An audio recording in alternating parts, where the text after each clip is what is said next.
Hello and welcome to Season 2 of the Teacher's Journey podcast. I'm your host, Brian Costello, here to talk with some incredible educators and hear the stories that have made them who they are today. Welcome back to the Teacher's Journey. I am incredibly fortunate tonight to be joined by the one and the only Dr. Will. Dr. Will is... I'd give you more, but Dr. Will kind of goes by Dr. Will, and everybody knows him by Dr. Will. He is an incredible podcaster, host of the Dr. Will Show. If you haven't heard it, it's fantastic.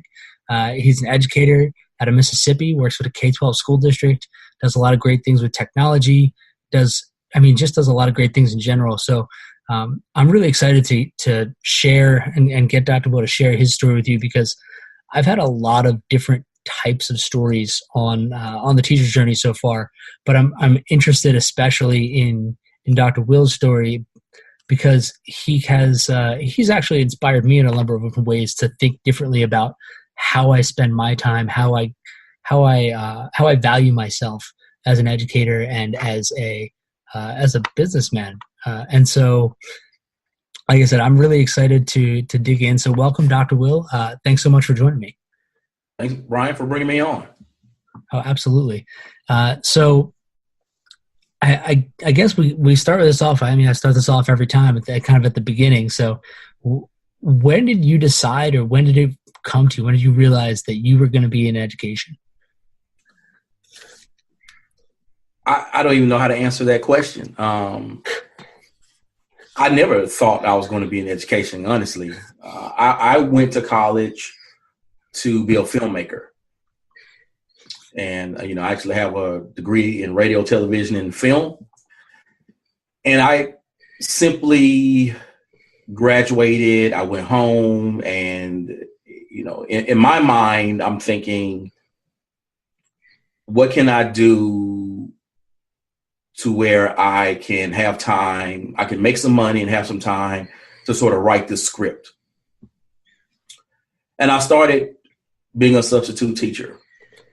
And I was at the school, I was working with these kids, and then I connected with a Spanish teacher where there was this, we would have these conversations, and then there was this language fair in the state, and she said, hey, would you work with these kids to teach them how to salsa so they could enter this thing? I said, cool. And so I started working with the kids and, choreographed the salsa routine. And I had a great time working with the young people. And they went to the fair and got a trophy. I was very happy about that. So that was wonderful. And then from there, I got something in the mail about AmeriCorps Vista. And I was like, this sounds like a cool, sort of thing. And I ended up going to Boston, and eventually I started working for, oh my gosh, I cannot even remember the name of the program, Gear Up. I started working with Gear Up as a college prep coordinator. And that's when I started working in youth development. And I enjoyed that tremendously, because I was able to work with these kids in an urban area and sort of expand their worldview outside of their neighborhood. One of the things that I noticed in going to work every morning, that I was the only black man I saw on the train in the morning in a suit. Now, I know that I wasn't the only black man in Boston who wore suits to work, but, and being on the train and taking the same route that I knew that the students took, I was like, wow, they're not seeing certain things. And in my work, what I wanted to do was to expose them to people, ideas, places, concepts that went beyond the scope of their neighborhood, to expand their worldview so that they would themselves put in the work to get to the next level. And from there, I just decided, it's time to get some more education. I met my wife while I was in Boston, and we moved back to Mississippi. And then I just started collecting degrees after that. But that sort of was my first entry point, youth development in education. And so that's interesting in that you kind of started out with an alternate motive, which was to get into filmmaking and save up some money, and working with kids became something that was clearly important to you. Um, I love that moment you said you were on the train. You realized that the kids you were working with did not see people who look like you dressed in a suit, going to work every day, dressed professionally. And we've had this conversation in other fields where you're talking, or other avenues where you're talking about how important it is to you to dress professionally everywhere you go. Like you walk in a room, you're probably the best dressed guy in the room, and I'm the guy who's in there in a t-shirt and jeans, not nearly the same thing. And I think, and it's so interesting to me because I have the other side of the coin where a lot of the kids that I've worked with, they don't see teachers as regular people. Like they don't think of you as a regular person, and the fact that you even own jeans or like could wear like a non-school t-shirt or like a hoodie to one day, like when they see you out on the street, they're like, what? And so it is really interesting to see the differences there for sure. And so you moved back to Mississippi, you met your wife, obviously that must have had a positive influence on you. So we're saying we moved back to Mississippi, you got yourself some more, I like the term, collecting degrees. So when you first started teaching, what were you teaching, and what was it like when you started becoming, like when you were the person in charge? In charge is kind of the word, like it's not a popular way to call it these days, but when you're in your classroom and you're the teacher, the buck stops with you, right? So what was it like to be that person when it was actually your responsibility? Here's the deal. That never happened. That never happened. I have never been a classroom teacher. And I told this cat this at ISTE. He was like, yeah, what? You never been a classroom teacher? Never. I literally got a second master's in child and family studies with the idea of, okay, I'm going to get this degree. I'm going to work in youth development programs, right? So I was thinking, okay, I'm going to be an executive director of a program to work with youth and those things.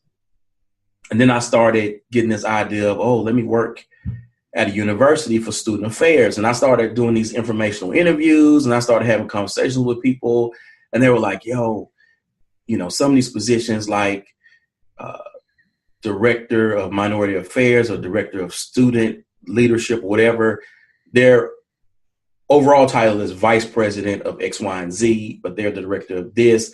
You need to go get you a doctorate. And hence I enrolled into a doctoral program. And along the way, I had been doing all of these things on social media, blogging and all of these things. And I connected on Twitter with Eric Schenniger and some other people. And Eric was like, it kind of took me on his wing a little bit. I call Eric my rabbi, and I hope I don't offend any people out there. But, when you watch these cop shows, they'll ask you, who is your rabbi? Which basically, who is the guy that put the word out for you to get you where you are now? And so I was, okay, Eric is my rabbi. But there was something with EduWeb that came up. They wanted to do a webinar, and Eric was like, yo, Will, I'll be your wingman. Do you want to do this webinar? I said, cool, let's do this thing. And so that sort of kind of got my bug thinking, wow, there's some stuff out here in the digital space that I can be doing. And then once I was continuing doing these informational interviews, and this one guy was like, well, I have this director's position now, but I used to work at that school and that school and this school. And I was like, what? I'm not dragging my wife all over the country, just for me to get this certain position. So I said, okay, higher ed might not be where I need to go. And so again, I'm doing all of these things. And then I start working because of certain connections and introductions I'm getting and meeting folks on Twitter, I now meet Ingrid Staub. She has formed this career development company and asked, will I come on to be her chief social strategist? And I'm cool. So I'm doing this. I'm remotely, I'm making some money. So I'm doing this. I'm in school. And Eric says, hey, Will, I'm coming to Mississippi. Well, he didn't tell me he was coming to Mississippi. Eric just said, Will, how far are you from Jackson, Mississippi? I said an hour and a half. Eric says nothing, right? Nothing else. So I go to this conference. I go to Mecca. Mecca is our state. It's the affiliate. So I go to Mecca. I'm in a Google Plus session. I'm thumbing through the guide. I get to the keynote speaker page. It's Eric Schenecker. I said, what? So now I get my phone and I text Eric. And when I get out of the session, I give him a call. I was like, you didn't tell me you were coming to Mississippi, man. And so he gets on stage for his keynote. And this is how things start to change to get me where I am now. Eric gets on stage.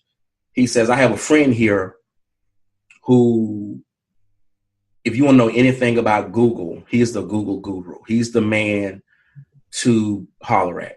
So I get up and kind of do the Miss America wave to the crowd, right? And then there was a tech director of my school. He's no longer the tech director then, now, but he was then. And I just walked up to him and I said, hey, you need to give me a job. He said, I will. And then basically 6 weeks later, I'm working as an instructional technologist with the school district I am at. That's an amazing story. It really is. As we always talk about, like everybody talks about the power. Like you hear that's a kind of that cliche, but people who are connected about the power of, your social connections and or social media connections and how you can leverage those. And it's funny that you say it was Eric, because Eric was one of the first people who I ever shared writing with. I was like, hey, what do you think of this? And he goes, you have a great voice. Keep sharing it. And 4 years later, I actually met him at my school for the first time. He came to my school and did a workshop. It was crazy because I knew him, and he was just, that's the kind of thing that you see, good people doing for one another is they lift each other up, right? He saw you as somebody with some potential and said, hey, this is my guy. He's really good at this stuff. You should check him out. And all of a sudden it turns into an opportunity for you, which is amazing. That's really, really cool. So you've been doing that. Like you're still doing that job now. But you do so many other things, like you said. So you kind of got into all this in different ways. And it seems like you've always had some other stuff going on, things on the side that you're trying to do. So talk about that a little bit. Talk about, and I've heard you refer to it at times as the hustle, and you're trying to make take care of yourself. You're trying to make extra money for yourself. Trying to, educators don't get paid a fortune, and so talk about some of the things that you've tried or you developed over the years, and how you kind of go about managing, one, what you put your time into, and two, how you identify some of those opportunities for yourself. Well, again, the cool thing about Twitter, as you know, and people who will be listening, if you're on Twitter, with the connections and relationships that you will make with people and what you'll get to learn and all of those things. And so there were a couple of people who sort of put my name out there, and I wrote a piece for Ed Surge, and that turned into, later on me writing something for Ina Call, and then a guy reached out to me. I just got an email from some cat, and he was like, yo, would you want to write a piece for District Administration Magazine? And I was like, okay. And so, I wrote him some stuff, and he ended up putting it in a piece where he said, okay, these group of educators, this is what they're thinking about. And what really sort of catapulted me to where I am now was Tech Edge magazine was getting ready to do a piece on Schoology. And I had been a Schoology ambassador. We use Schoology with our district, and I had formed great relationships with the people there. When they reached out to Schoology said, instead of talking to us, you need to talk to Dr. Will. And so that was a dope interview, right? And I have the spread. I went, when the article came back, I read it. I was like, oh, okay, I got to go to this framing store. So it's framed and it's sitting on my wall right there. But then the person came back to me and said, "Hey, Will, I would like for you, it was such a great article. Will you come write something for us?" And once I started to write, then it was like, okay, especially for the money. That's when it changed for me mentally, because it was like, okay, it's time to get paid. No more of this, free stuff. Not and when I tell people about the free, I won't lie. If it's Forbes or someone and they reached out to me, Forbes that's an entity where, if you publish in Forbes or Fast Company, that could lead to something else. Now, I'm not going to write 5 articles for them for free, but I could give them 1. But when the money started coming, and particularly when you sit back and you check the landscape and you see what other people are doing, then you have to ask yourself, am I ready? Do I have the goods? And if you do, especially if they're coming to you asking for it, you need to start, charging. And I really had someone ask me at a conference. I have been speaking at these conferences in the state, built up a reputation. And this person asked me, what do you charge? I didn't know anything. I got on the phone, called Eric. I said, hey, man, they're asking, what do I do? And he hit me to the game. He's been there at different stages of my career to kind of give me some of that knowledge, just to, okay. And from there, it was sort of like, now things are popping. And so now I do get paid to write articles. And so that's been real cool. I use it as a way to boost my thought leadership out there, because my podcast does not focus on ed tech, but the articles I write do. So I use that sort of as a way people, okay, I see what Will is about. So it's just one of those things to where at some point in time, and I hope I'm still making sense with this train of thought, but as educators, we give so much of ourselves to the profession. You have teachers out there who, knowing what we make, right? No one is making a killing in the game. Now, if you live in Boston or New York or California, your salary, someone may say, damn, you making $100,000? But that's New York living. You're right. That's New Jersey living. That's California living.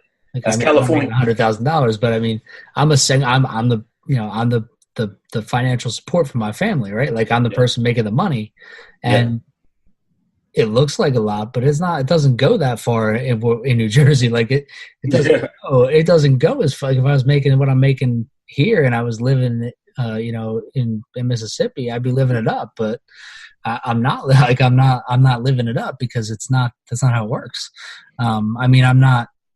I have a beautiful home. I have things that I need, but like you said, nobody's making a killing. And I think that's such a good point. And it was one of those things that you had said, I'd heard you say, talk about on your podcast. And I heard you say it a couple times over Voxer, was just about how, you have to really think about what you're willing to give your time away for. And because we do, as educators, give a lot. And there are things that I have made a decision about, like I'm willing to give my time to certain organizations, certain things I'm willing to give time to. Other things, it's like, you want me here? This is what it costs. And sometimes they say thanks, but no thanks. And other times they pay, and that's great. And if they say thanks but no thanks, then you know what, that's okay too. But I love that train of thought. I think that your train of thought there is spot on. Is at some point you have to recognize your value, and when people start asking you for to come and do things, clearly you have enough value that they're bringing it. That's coming to your. They're coming to you, and so I think it's really. Like I knew that you wrote articles. I knew that you published things in different journals, but I never really knew you as an ed tech author. You know what I mean? Like I knew you as Dr. Will from the Dr. Will show, and I'd hear your voice on Voxer, and you know that was my most of my exposure to you as a professional. And so it's interesting. I think like you don't know. Like it's so easy to not get that exposure, to not have it out there. You don't like. It's so easy to not be known for certain things over other things because it's such a big world out there, and even in social media, which is a much smaller world, it's really easy to not have people identify the things that you do and see them, right? Because there's so much going on. Yeah, and that's why I'm making sure that I'm getting those articles out there so that people can see me that way, because I do like the consulting piece, and I don't want people to just go to the podcast and see the entrepreneurship stuff and then not know, oh, he's doing this other stuff. Like this is his job, this is his work he's doing. So I have a couple of articles that I've been paid for. They tell me it's coming out this month, so I don't know, but the check is cleared. So that's that's cool. So that's up to them.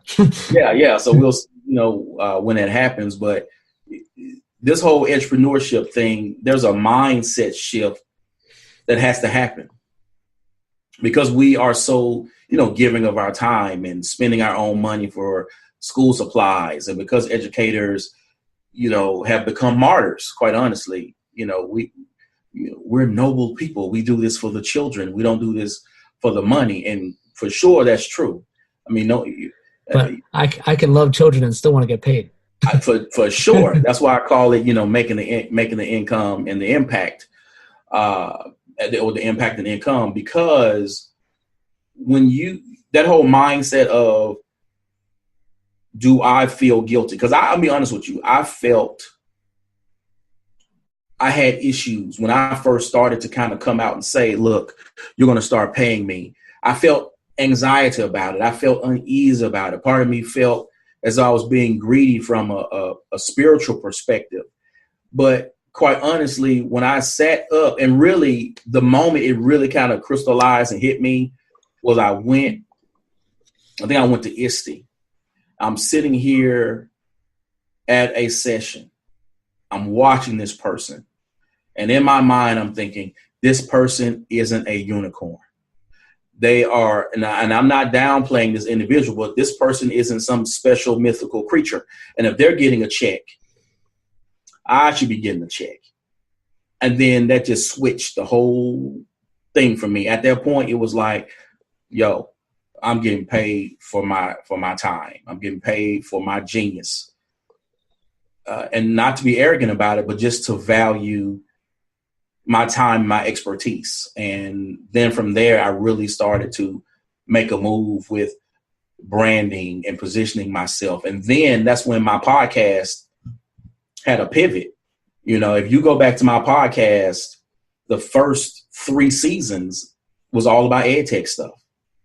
It was, I had Dr. Katie Martin on, and Catlin Tucker, and all kind of folks on the show talking about, blended learning and all of these things. And then I just got bored of it, quite honestly. I interviewed Pernille Rip about her book, Passionate Readers. And then I was like, season 4 will be anew. I'm done. I'm going to talk about educators as whole human beings. We're going to talk about how do you level up. We're going to talk about how do you take care of yourself mentally, physically, emotionally, and financially. And I can tell you right now, from looking at the numbers, this has been my most successful season ever as a podcaster. Well, you've had some really, really interesting and different guests, I think, from an educational podcast point of view. Like you have some really, really powerful people talking about things that a lot of us in education don't talk about. And so I think that's really what distinguishes that a bit, is that you have that unique aspect of it. So I want to come back to something that it seems like has become a pretty common theme in the whole storyline, is your mentor. And I know you refer to him as your rabbi. Your mentor is Eric Scheninger, who his guidance, his mentorship has been extremely powerful for you. And so, and I'm going to put you on the spot a little bit here. So I'm sorry if you don't have an answer for this question, it's totally okay. But it's just a question that came to my mind right now because it's something that I feel passionate about when I think about myself. Is do you find people for yourself to turn around and do the same thing for? So like, as you see like someone you find like, and when you see that, like, how do you know, like, all right, this is how are you as a, as a person who's had that help, how do you see that person that you think, all right, this is a person I definitely could reach out to and work with and help out? How do you make yourself available for that person and try to help that person see their potential? There's not one individual. There are a group of people that I have had the pleasure of, communicating with on Twitter, and, I look at their blog, right? I'll go, oh, yo, this is some dope writing. Or I'll have a conversation with them. Maybe we'll do a Zoom or something. Or I've had them on my podcast and it was so dynamic. And then I tell them, you need to start your own podcast, or you need to get out there and start making that money and start selling what you're giving away for free on your blog. Especially when I see that someone has something really special to say. And when you see that sort of hustle in someone, I'm all in on, hey, go make that dollar, go do that podcast. Don't even wait on it. Just start. And I've done it a lot with podcasting, because I've had people reach out to me. Hey, I want to start a podcast. What do I do? And so, it's always, I like to call it, especially with podcasting, let's keep it light. I'm not into a lot of technical stuff of having a whole bunch of equipment to use and lug around and all those things. So it's about, hey, what is your idea? What are you passionate about? What topic or topics can you talk about on a regular basis? Not episode 1 through 5, but when you're on episode 200, are you still going to be up and excited about it? Find that thing that draws your attention, that drives you, and then look at the platform you're going to use and what equipment, and don't get caught up in the equipment. Zoom, look, I'm paying $14.99 a month for Zoom because I like the clear picture of it. I like the fact that once I hit end session, I get the 2 files, as the audio file and the video file. So if I want to put that thing to YouTube or whatever, I got my video. My audio can go wherever I want it to go. And so that's just real. Zoom is doing the work for me. So I pay for that. I got my mic and my cameras now. And so I'm very low tech in terms of what I need to know on the back end to make things happen. And just making sure that I'm able to concentrate on being able to engage people and have a good time while I'm doing it. So that's what I try to tell people. Just find something that it just nags you, gnaws at you, gets you so excited that it's not what's popping today, it's what's popping down the line, when you're like, oh my gosh, like if blended learning doesn't, curl your toes up, don't center your show around blended learning, because you could be bored of it, episode 30. So you got to find something that is going to really drive you. And so I try to help people work that out. And then if they put a couple of shows out and I go, I haven't seen a show of you in 2 weeks. Where's the episode at? Come on now, you can do this. Let's go. Let's do this. So that's what I have done. I love that. And I think that's that's great advice around the podcast. It actually makes me feel a little bit better about what I'm doing, because with my podcast, like, I don't think I'll ever get tired of talking to really interesting people about what they do and where they came from. I love sitting down and talking with people about their history, their story, giving them a chance to share. Because one of the things that I've noticed, and the more I talk to people, the more it comes out, pretty much every week, every time I talk to somebody. And I tend to put, I'm a little off schedule because, like I said, I was fighting a cold for a while. You can probably start to hear my voice now that we've been talking for a while. But I I seem to find as I talk to more people that the the little things that happen to them over the course of time, like, you know, one of the things I think was so it seems like was really impactful was that moment you're sitting there on the train going, God, I'm the only one here. Like, I think that for you was a pretty impactful moment. And it's a small moment, probably in your day, but not a small moment in your life, right? Like a relatively small moment is your daily commute. You know, most people don't think twice about it, but it was a moment for you where it impacted a lot of the decision making you had probably going forward. And like I said, same thing, small moment where someone said, "Hey, how much you charge?" All of a sudden, the switches flip. These little moments that kind of help you identify, you know, who you are and where you're going, are so interesting to me because I think for a long time I didn't identify them in my own life, and then to hear other people kind of talk through them and start to identify their own is just so much fun. And each time I talk to somebody, it's a different story. So even some of the same themes come up. The stories are different. The people are different. The conversations are fresh. And so I love doing that. And I mean, I'm probably about 25 episodes in. It hasn't gotten tired for me yet. And I'm not a 200 or anything, but, you know, since it's almost about a year, almost every 2 weeks, you know, putting out episodes, just having a good time. And that's just really good advice. Is it's not just one little thing that fuels you, but what's going to be there for long term. I love hearing that. That's really good advice. I think beyond just, you know, beyond podcasting, beyond anything is what are you going to still be passionate about? What are you going to love 10 years from now?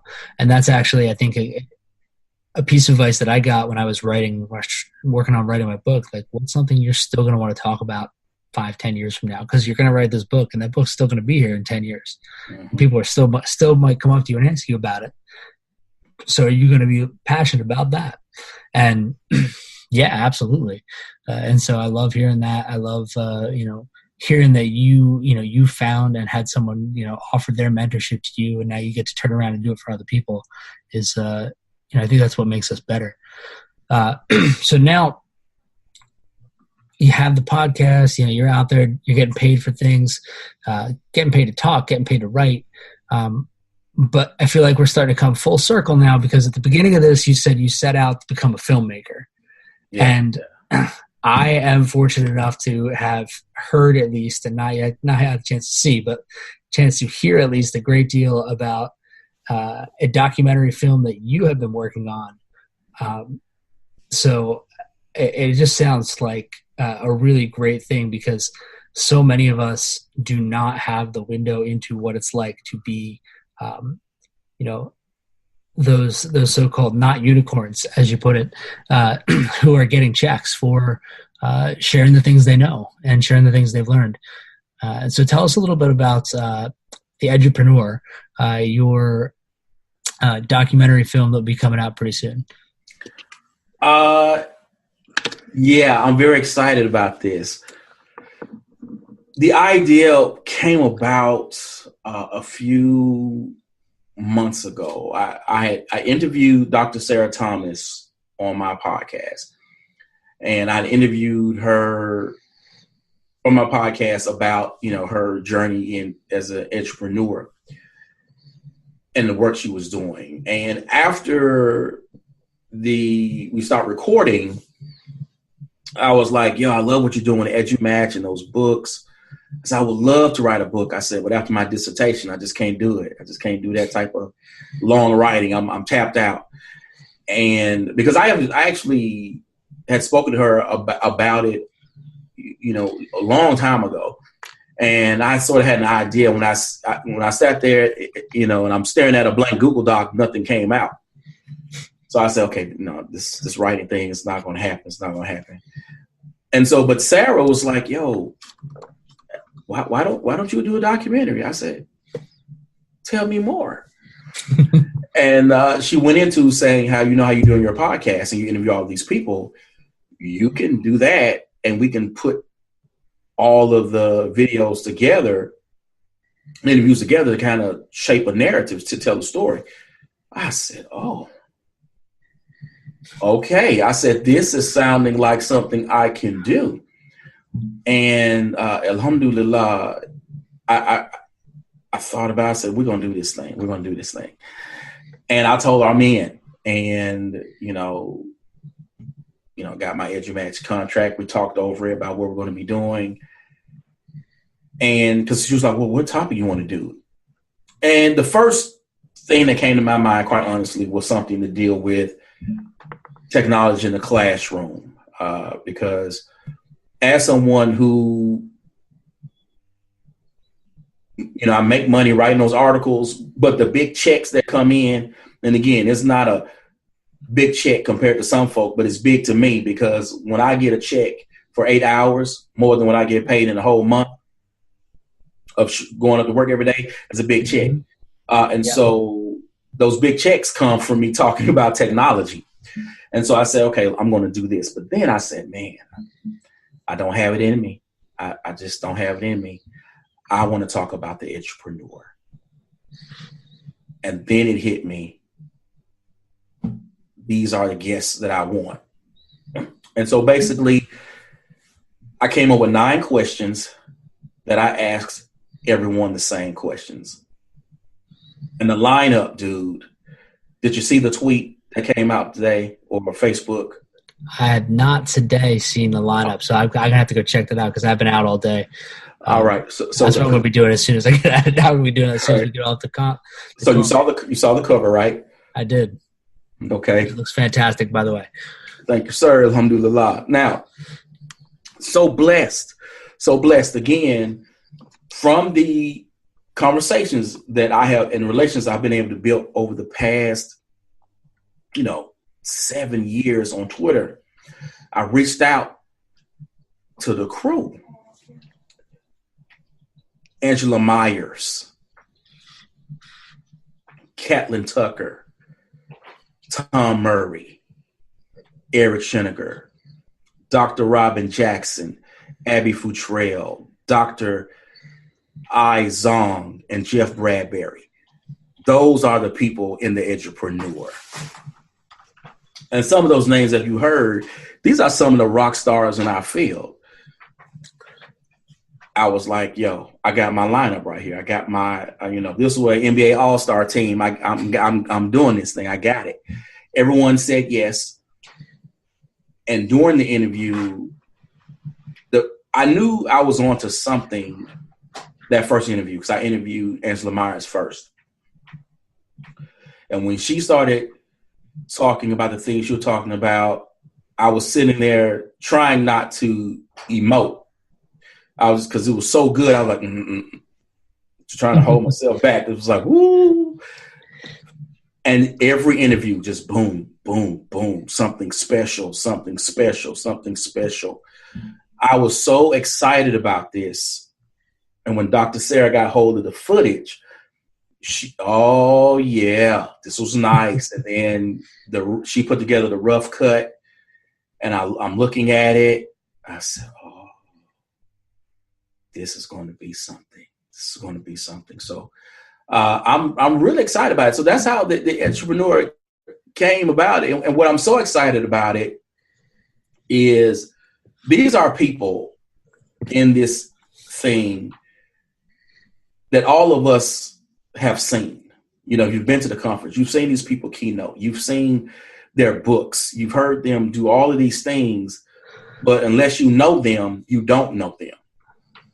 And in this documentary, you get to know them because of what they talk about work, what they talk about family, what they talk about their successes and challenges and what they've gone to. It gives you a different aspect into their lives, but a human aspect into what happens as an entrepreneur. Like we see the fame, but we don't see, wow, they're missing all of these events at home. And a child is like, hey, daddy, are you going to be here?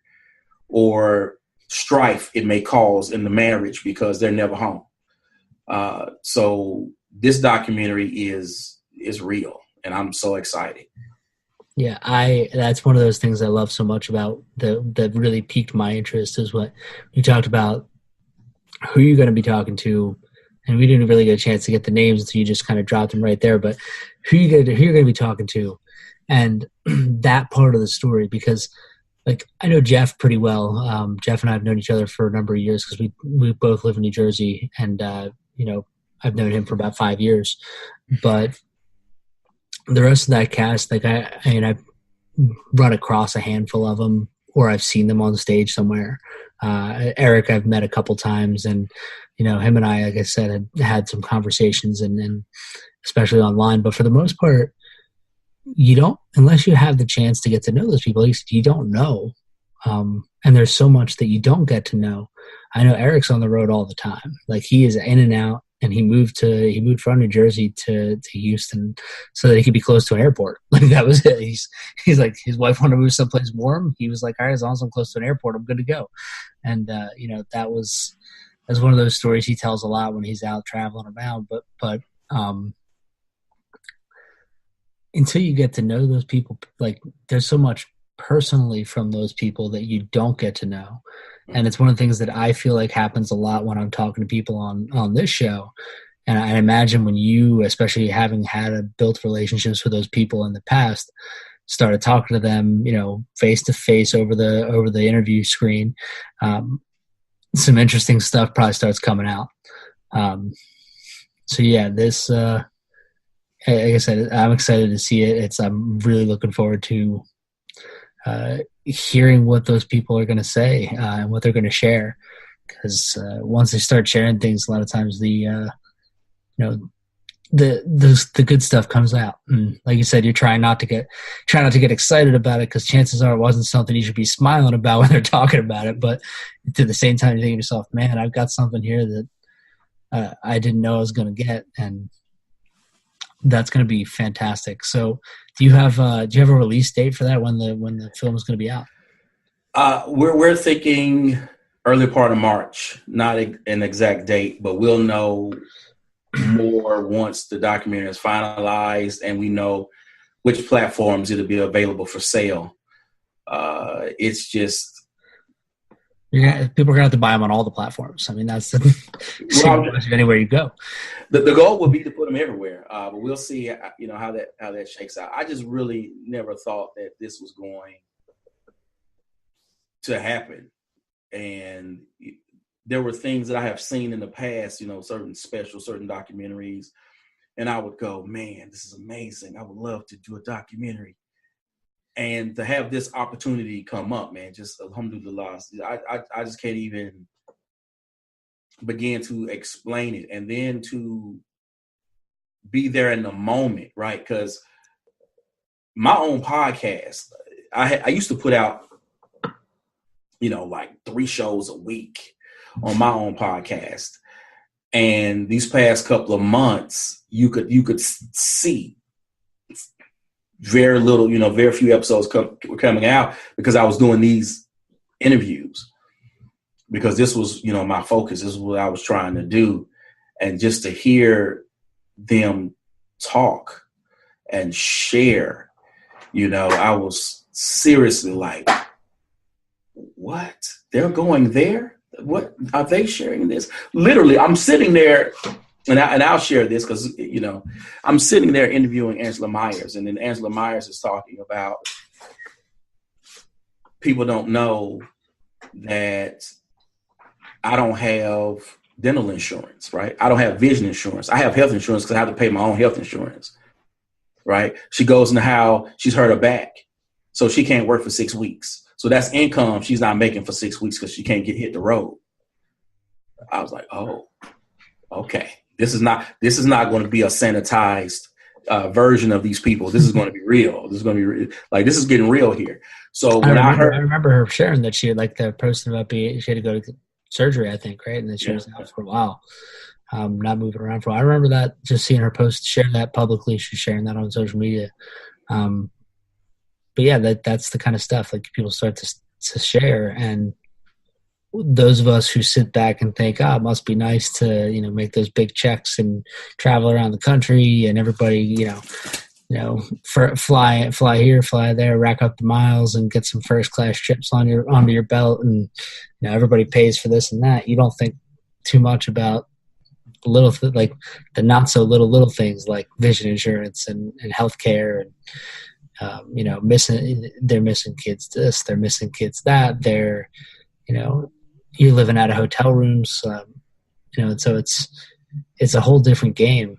And I guess I just can't wait to hear their side of it, because so often you get that side of it, well, they're not in the classroom anymore, and blah, blah, blah, blah, blah, and you get that part of it, and you get so easy to push back against that side, those people on that side, because you get a lot of that now. And sometimes some of it's fair, but a lot of the good ones and the people you're talking about are all good people. Mm-hmm. They're trying to learn every time they go someplace. So they're not just there, they say their bit and they walk out the door and they don't come back.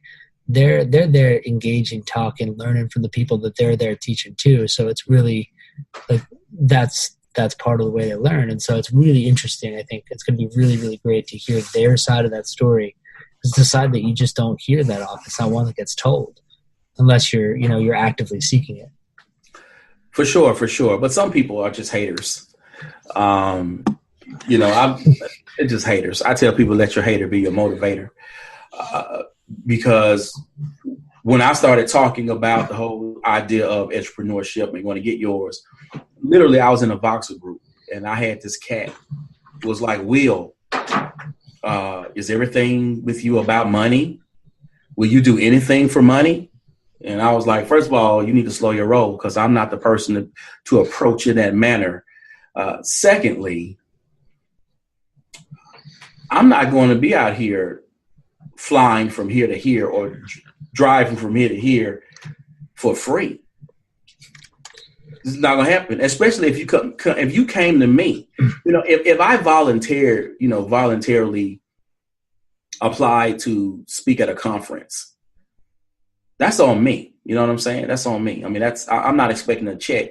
But if you're in Delaware and you give me a phone call and say, hey, Dr. Will, will you come keynote this conference? So you want me to leave Mississippi to Delaware? That's coming with a check. Yeah, I agree. And that's one of the things at this point. I've come to the point where if it's a conference where people are charging somebody else and they're making money off of other people, and they're not gonna give me something to show up there. So like I'm fortunate enough, I'm blessed enough to be able to go to FETC coming up in January, and because of the way it's worked out, and planned out my travel arrangements, everything, I get to go down there for 4 days. I'm going to be away from my family, I'm going to be away from a couple of things, but I get to go and talk, I get to go and network, I get to go meet people, and it's not going to cost me a penny. Like, I mean, depending on how much I eat while I'm there, it's not going to cost me money to go do that. So, to spend 3 or 4 days in Orlando doesn't cost money, because they're gonna pay me enough to cover that stuff, and that's a fair trade-off, I think, for me in that respect. Is they're gonna make some money, they're gonna get some of my expertise, and I get to I get room, board, and travel, and a couple bucks in the end game to get down there and show up for 4 days. So yeah, that makes sense to me. But if I'm trying, like this last summer, everybody's like, go to ISTE in Chicago, you should go to ISTE in Chicago. And I looked at it, I'm like, that hotel in Chicago is expensive. Man, that's an expensive hotel. Chicago is a beautiful city, but man, that hotel is going to cost me a fortune. And I was thinking, all right, well, I got to fly. Fly to Chicago is easy, but staying in Chicago costs a lot. And I'm going to take 4 days off my summer job. I'm like, all right, you know what? I'm going to pass this year. It's going to be in Philly next year. I can drive. Like, we'll just hold out. We'll wait till next year. And that's just kind of the way it was, because I'm not giving you my time so you can make money off of me. And that's like, you got an ed camp and I can drive there and spend 4 hours there for the day. And it's, I'm there for the day for a couple hours on a Saturday one day. Yeah, I'll give you my time, because you're not taking money off of other people, making money for yourself so that's been kind of my guide. But I think that's also different for everybody, right? Like, you got to figure out what works for you in terms of what you're willing to to share, like you said, sharing your genius, sharing your expertise. So I think that's one of those lessons that I think I remember the conversation that you're talking about. I don't remember if it was the same conversation, the same group of Voxer group, or it was you had that in a different group. But I remember that conversation was one that kind of like got the wheel spinning for me. Like, what am I willing to give away? Like, because it's not just the 2 hours you spend at the conference or the 5-6 hours you spend at the conference. You prep for that work and you travel to that place. And if they want you to pay to go there and they want you to pay to stay there and you got to eat something on your way, like gas in your car, like all that stuff costs money. So now not only am I giving you my expertise, I'm also paying you for it. And it's like, I gotta figure out what's that worth to me. Not to mention it, like that's a Saturday I'm not gonna be with my kids. Saturday I don't get to see my wife. Like I already work Monday through Friday every day. And now you're going to say, all right, come for 2 days and, give us your expertise. No doubt. I just see where you're coming. Like it became real clear for me then, and I do less things now, I'd say, than I used to do, and that's okay with me. Because doing less things means I spend more time at home with my family. It gives me opportunity to work on writing or podcasting or other stuff that I want to do. And that's okay. That's fine with me.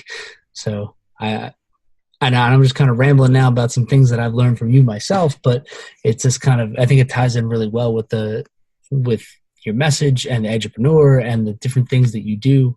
And so I'm grateful that we got the chance to talk a little bit about it and share that message with other people and make them think a little bit about what they give their time away for, what they're willing to donate themselves. Because like you said, teachers give, they give. And that's part of the personality of most educators. You see young people in need, you give. Mm-hmm. Mm-hmm. And so I think that's a great place for us to wrap a bow on this podcast. Is you've really laid out there an opportunity for people to think. I mean, aside from the expertise that you drop on people on a regular basis through your blog, through your podcast, through the articles you write, you've really laid out the idea that we should value ourselves. And I think that's such a phenomenal point that normally I'd ask you for some words of wisdom or advice, but I don't know if it gets a whole lot better than that we need to value ourselves, and not just financially, like you said, but emotionally and spiritually and mentally and physically. Place a value on yourself and really take care of you, the whole you. So I can't thank you enough for spending the time with me tonight to talk, to share your story, share a little bit of your story. I learned some interesting things about you and about, your coming into becoming who you are, becoming Dr. Will. And I am, like I said, I'm one of many people that I know are so excited about the documentary coming out. And I can't wait to get a look at it. And I am just super grateful for you sharing your time with us tonight. So thank you. Thanks so much, Dr. Will. Well, thank you, Brian, for bringing me on. Absolutely. So, folks, I hope you enjoyed the teacher's journey tonight, or whenever it is you're listening to it. I always say tonight because it's always nighttime when I'm interviewing these amazing guests, but I can't help myself. So I hope you enjoyed the teacher's journey. Dr. Will, you find out more about Dr. Will. Where will just let everybody know where they can connect with you, where they can find out more about you, your work, where they can reach out to you if they want to bring you to their district or to their event. You can check me out on Twitter at I am Dr. Will. My podcast is on SoundCloud and iTunes. Just search for Dr. Will and you'll find me there. The website is www.tdg.education. You'll be able to see what we do. I work with my wife. You can see what we do, and there's also a contact page there where you can kind of, book or hey, I have a question and get in contact that way. Or just, I said, reach out to me on Twitter and say, hey, I think you're popping when you want to come to the district. And, I'm there. I'm there. Awesome. So like I said, I appreciate your time tonight. I'm looking forward to the amazing things you're going to be putting out in the near future. And thanks so much for joining us on the Teacher's Journey. Well, thank you.